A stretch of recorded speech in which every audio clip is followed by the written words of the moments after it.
11 বছরের শিশু বাচ্চা মাদ্রাসার ছাত্রী 7 মাসে গর্ভবতী কীভাবে হলেন? মাদ্রাসার শিক্ষক ওই ছাত্রীকে গর্ভবতী করলেন। ভিডিওটা না টেনে আমার কথাগুলো শুনে যাবেন, ভালো লাগলে শেয়ার করবেন প্লিজ। যারা মাদ্রাসায় শিশু বলাৎকার, শিশু দর্শন ব্যবহার পত্রিকায় দৈনিক শিশু দর্শন শুধু কবি মাদ্রাসায় হচ্ছে, ওরা কারা কারা এই নোংরামি কাজ করছে? মাদ্রাসা কি করা হয়? মাদ্রাসায় শুধু দর্শন বলাৎকার হয় কি ইসলাম প্রচারের জন্য ইসলামের রাসূলের আদর্শ প্রচার করা হয়? মহিলা মাদ্রাসায় হযরত মা ফাতেমার আদর্শ প্রচার করা হয় না কি হয়? কেউ কি যাচাই করে দেখছেন? বাংলাদেশে আলেম ওলামা কেন এর প্রতিবাদ করে না? তার মূল কারণ কি কেউ বলতে পারেন? আমি কোনো আলেমের বিরুদ্ধে কথা বলছি না, আমি আলেমকে ভালোবাসি, কারণ আমি মারা গেলে আলেমকে আমার জানাজা পড়াবে। আমি আলেমকে ভালোবাসি কারণ আমার বাবার বিবাহ ওই আলেমরা পড়িয়েছিল।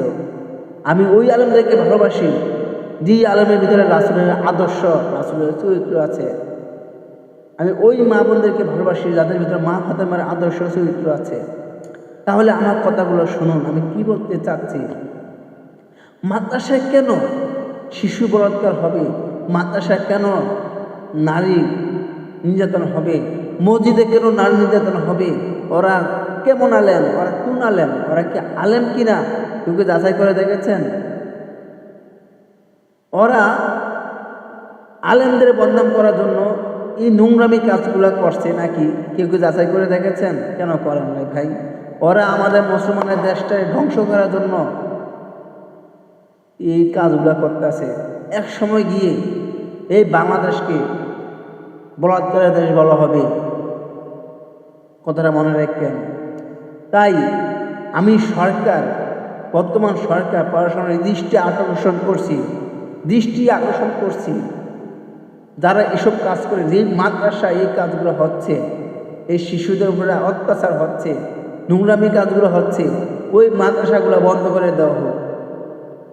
তবে আমি সকল কবি মাদ্রাসা বন্ধ করে দেওয়া হোক আমি বলি নাই, আমি বলছি, আবারও শুনেন, কেউ এডিট করে আমাকে ভাইরাল করবেন না প্লিজ।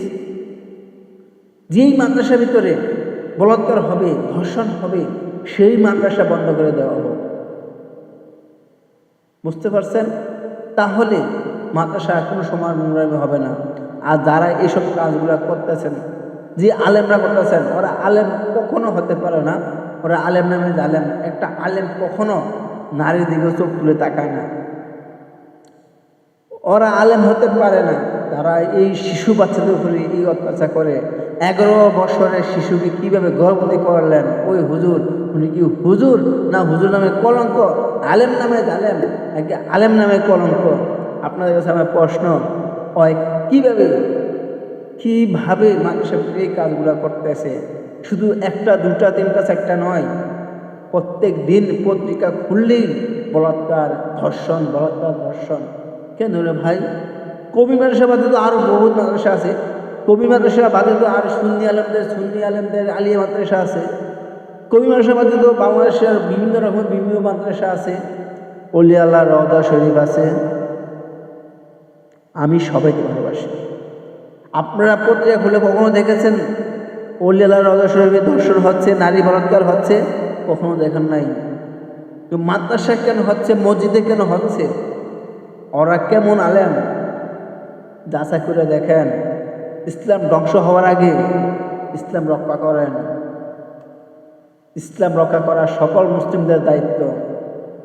যারা এই শিশুদের উপরে অত্যাচার করে তাদের উপরে কঠিন আইন চালু করা হোক। আমি বর্তমান সরকারকে দৃষ্টি আকর্ষণ করছি, প্রশাসনকে দৃষ্টি আকর্ষণ করছি। যারা আমার সাথে একমত সবাই কমেন্ট করবেন।